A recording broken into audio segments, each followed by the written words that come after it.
Hello and welcome to my Legend of Zelda Tears of the Kingdom review. We're going to start with the most important question first. Is it good?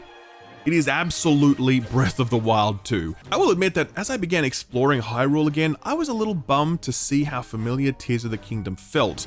Maybe for the first 5 or so hours, I was like, oh, okay, well, we're doing this again. Structurally, Tears of the Kingdom is quite similar to Breath of the Wild. Well, shrines absolutely make a return here in Tears of the Kingdom, and they're basically exactly the same as they were in Breath of the Wild. These main quest lines won't pull you along in a way that I think many people would have liked them to do. It doesn't matter, because if you are determined, you will always be able to use this ability to circumvent the level designer's intent. I have skipped massive sections of curated environments using this ability. I have looked upon elaborately laid out puzzles full of well thought out components and thought to myself, fuck that. Next up is Fuse. I had thought that Fuse might help take the edge off a lot of the complaints about weapon durability.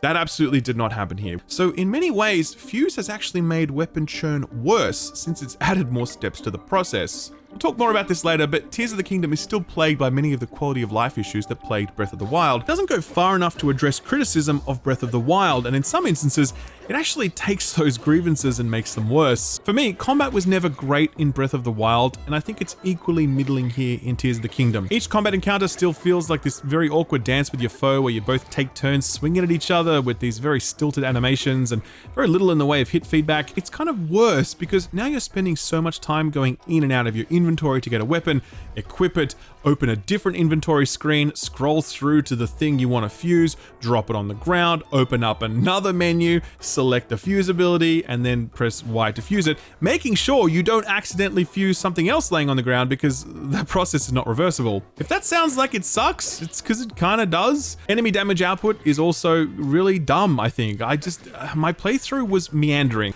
Even then, I would be regularly two-shot by enemies, just like normal standard enemies that I'd find around the open world. And I'm like, what the hell? What's happening here? There's one thing that still sucks. It's the way you prepare meals.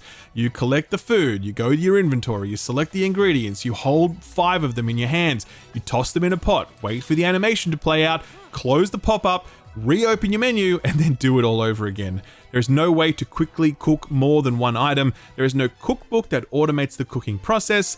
It's annoying, to be honest. You really put it off for as long as you can because needing to stand there for 10 minutes to cook a new batch of food is not fun. One of the biggest questions that people have about Tears of the Kingdom is, does it fix the dungeon problem? I'll tell you right now off the top, I don't think Tears of the Kingdom solves this issue. The quality of these temples vary greatly. Some of them are, frankly, pretty disappointing. Small in scale, easy puzzles, very anticlimactic boss encounter. Still, no one will walk away from Tears of the Kingdom saying that the temples were their highlight. To this point, I have not spoken about performance on the Nintendo Switch, so let me do so now.